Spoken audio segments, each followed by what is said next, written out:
దక్షిణ Korea automobile దిగ్గజం Kia తన ఎలక్ట్రిక్ కారు EV6 1100 కంటే ఎక్కువ యూనిట్లను రీకాల్ చేసింది. ఈ వాహనాలు మార్చి 3, 2022 మరియు ఏప్రిల్ 14, 2023 మధ్య తయారు చేశారు. ఇంటిగ్రేటెడ్ ఛార్జింగ్ కంట్రోల్ యూనిట్ సమస్య కారణంగా చాలా వాహనాలను రీకాల్ చేయడానికి కంపెనీ కారణమని పేర్కొంది.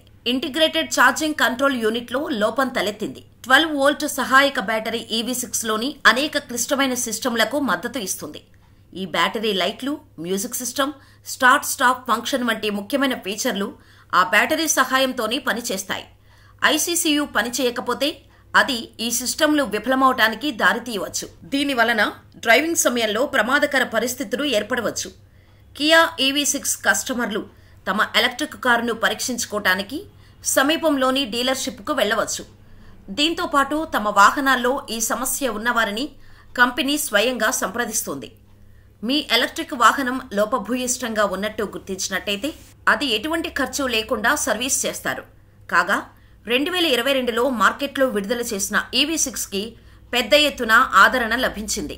భారీ సంఖ్యలో కొనుగోలు చేయడానికి కస్టమర్లు ఆసక్తి చూపించారు. కానీ అందరూ వాటిని పొందలేకపోయారు. ఈ కారుకు 77.4 kWhతో పనిచేసే లిథియం అయాన్ బ్యాటరీని ఇచ్చారు. ఇది కేవలం 18 నిమిషాల్లో 80% ఛార్జ్ అవుతుంది. ఈ కారును ఒక్కసారి ఛార్జ్ చేస్తే 708 కిలోమీటర్ల వరకు ప్రయాణించవచ్చు. దీంట్లో 8 ఎయిర్ బ్యాగులు, 8 స్పీకర్లు అమర్చారు. ఇందులో 12.3 అంగుళాల పరిమాణంతో 2 తెరలు ఉన్నాయి. RWD వెర్షన్లో సింగిల్ మోటార్ ఉంటుంది. 229 HP శక్తిని, 350 Nm టార్కును ఉత్పత్తి చేస్తుంది. AWD వెర్షన్లో డబుల్ మోటార్ ఉంటుంది. 325 HP, 605 Nm టార్కును విడుదల చేస్తోంది.